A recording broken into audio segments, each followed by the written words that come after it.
Dwi dal I deimlo, ti dal I guddio, dwi'n gweld y gwir yn dy... Helo, fy enw yw Sioned a fi sydd wedi bod yn beirniadu yr Unawd Offerynnol. Felly yn gyntaf, yr Unawd o dan 1 ar 15 oed. Nath lot o bobl ceisio am y gystadleuaeth hyn, felly diolch yn fawr iawn am yr holl geisiadau. Ond, yn gipio'r drydydd wobr, mae Georgia Williams. Da iawn ti, Georgia, nes i really fwynhau'r perfformiad a nes i really fwynhau dy dewis di'r repertoire. Mae dewis y repertoire i'r cystadleuaeth yn bwysig iawn a nes i really fwynhau y darn. Jobyn ffantastig gyda'r baseline, neidio gympos y lle, fi'n gwybod hwnna'n really anodd i wneud. Felly da iawn ti, perfformiad eiddfed iawn.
Yn mynd ar ail wobr, mae Siriol Alun. Da iawn ti, Siriol.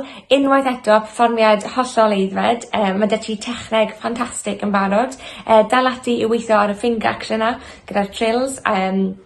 Ond jobyn ffantastig. Oedd e'n glir, oedd e'n gywir. Da iawn ti. Nes I really fwynhau. Fyddai'n siŵr o gweld ti ar lwyfan yr Eisteddfod yn y dyfodol.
Ond yn gipio'r wobr gynta, mae Annie Broadstock. Da iawn ti, Annie, yn ganu'r violin, y fiddle. Nes i wneud jobyn da iawn. Oedd e'n stylistically yn gywir iawn. Perfformiad unwaith eto, really aeddfed. O dan 11, ffantastig. Byddwn ni'n siŵr y gweld ti ar lwyfan y Steddfod yn y dyfodol hefyd. Diolch i chi gyd a da iawn pawb. Dylwch ati! Hello, I'm Arnie Broadstock. I'm 13 and I'm playing Fiocco's Allegro.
Ond dwi dal i deimlo